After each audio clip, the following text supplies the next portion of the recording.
Hello, it's Keith here, and this is lesson 3 of the 68,000 YQuest series. Now today we're going to be looking at the Sinclair QL version of the game, and if I just fire it up here, maybe we can see it in action.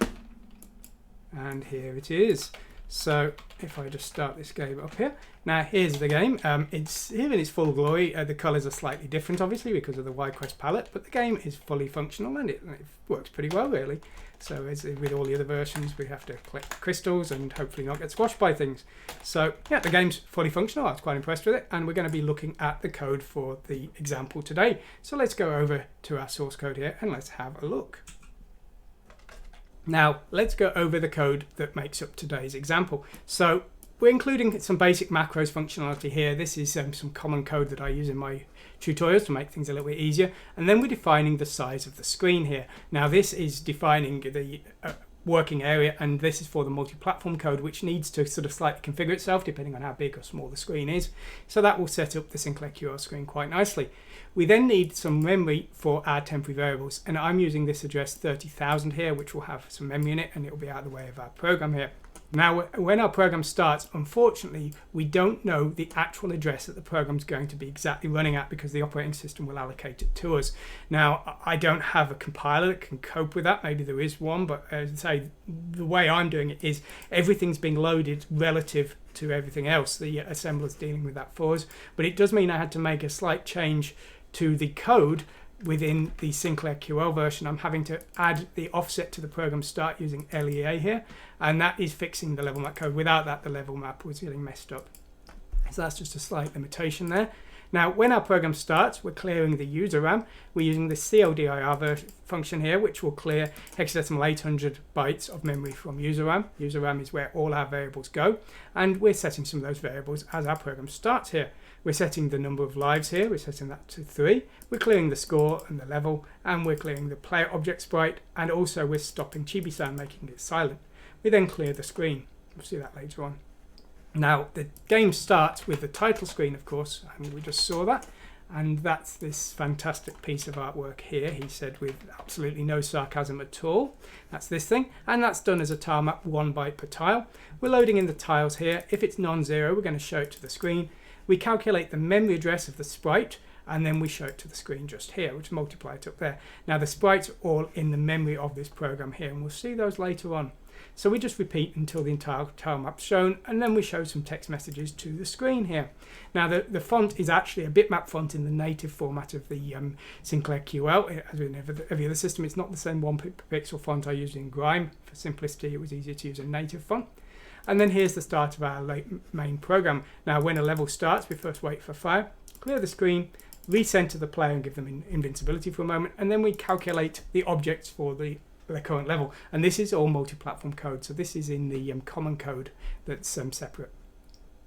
Now when our level loop begins, now this is the main loop that runs over and over again, we've got a delay, we've got a default set of key presses for when nothing's pressed, and then we read in from the keyboard in this case and we see if anything's been pressed. Now we're using the cursor keys here and the space, but actually the joystick would use those same keys, so it's kind of a keyboard, it's a cursor joystick basically. So let's go and have a look at the read controls dual function, and let's see how we're actually reading in from the keyboard here. So what we do with the Sinclair QL is we use a trap to read in from the keyboard, and we need to send a command code to trap1 function 17 hexadecimal 11, and that will read in from the IO CPU. So the command is in a very tricky format. Firstly, there's the command number, and that's command 9, and then we specify the number of bytes, and we just need 1 byte, and then we have a send option, as it's known, and a parameter, and it's the parameter that we would want to change. We need to change the parameter if we were reading in from a different row of the keyboard. We're just reading in from a single row. We're reading in from row 1 here, so that's a fixed value in this case. If we were reading in the entire keyboard matrix, we'd need to keep changing that, but we just read in from 1 row, because quite convenient for us. Up, down, left and right, space and enter are all in the same one. So we're loading those in. We're using space and enter for fire 1 and 2. We're using slash for fire 3 just because it happens to be there. And escape is start, but we don't use fire 3 and start in this example.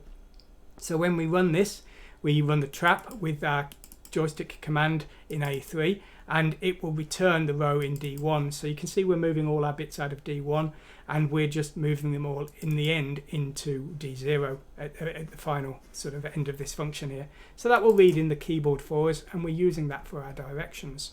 So that's all the way up here.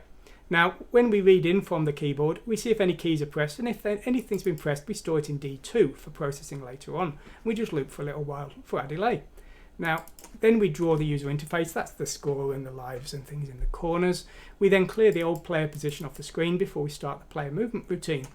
Now, the game works by acceleration, so when we press up, we will keep moving up until we start pressing down to cancel out that acceleration. And because of that, we have a timeout so the acceleration doesn't happen too fast. So whenever a direction is pressed, we change the timeout, and if the timeout's non-zero, we skip over the direction reading. Now, the direction reading works like this. Basically, we are either changing the Y acceleration or the X acceleration, and we're testing each joystick bit. We're testing the bits here that represent up, down, left, and right. This is the format we have D2 containing, and we're either decreasing or increasing the Y or X acceleration accordingly. If a direction has been pressed, we're setting D5 to our timeout, and that's being loaded into the timeout here. When we press fire 1, then we're firing a bullet. When we're pressing fire 2, we're stopping dead the movement of the player. Okay. Now, if we want to clear the screen, we just clear the bytes of the screen memory. We're using hexadecimal 20,000 as our base, our screen base here, and we just clear 256 times 128 because there are 256 pixels wide in the screen, but there were 4 bits per pixel, so it's effectively 256 times 128 of memory, and we're just clearing all of that to 0. Okay, now here's our print character routine here. When we want to print a character, we're using our bitmap font.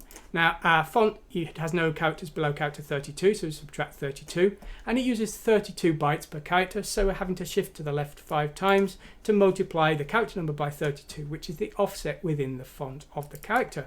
We then get the X and Y position, and we're using our show sprite routine, which we'll see in a moment, to actually show the graphics to the screen. Now, what we do then is we just increase the cursor X position for the next character along so that our print string routines will work, and that will do everything for us. Blank sprite will remove an object from the screen. Now we point to the object with A4 here. You will see that here. We use player object here. Every object in the game uses the same definition. We discussed that last time. And so what we're doing here is we're checking the collision program and seeing if it's lower than 250. A collision program of 255 means the object's not initialized, and 254 means it was initialized but it's now dead, and we don't want to clear those off the screen. So we're checking that, and if it's not a dead or an initialized object, we're using the space within our font to clear it off the screen. Here's the routines that do all of the other characters. We need to calculate the address. Now, this will calculate the address within this area of the current character. Now, you'll see that there's 4 banks of sprite data in Sinclair QL format. Now, the reason there's 4 is there's 4 frames of animation, you see.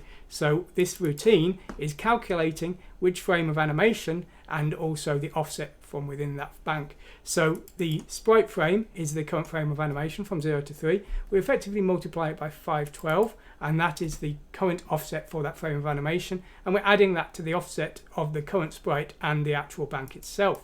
So that will calculate the address within the program memory of the sprite data we want to copy, and we'll see that copy later on. Show sprite here will show a numbered sprite, and doGetSprite object will get all of the settings from an object passed in A4, and that's in the same format as we mentioned up here, and like the player object or the bullets, everything uses the same format. So this gets the sprite number in X and Y positions from that object A4. We then use doGetScreenPos here.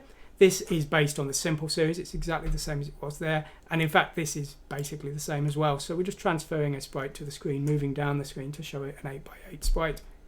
Here's the getScreenPos. We use the screen base at hexadecimal 20,000 here. We multiply the X position by 2 because the bytes are in pairs to define the screen blocks, and then we multiply the Y position by 128 here because there's 128 bytes per line, and we add that to that offset to calculate the screen position.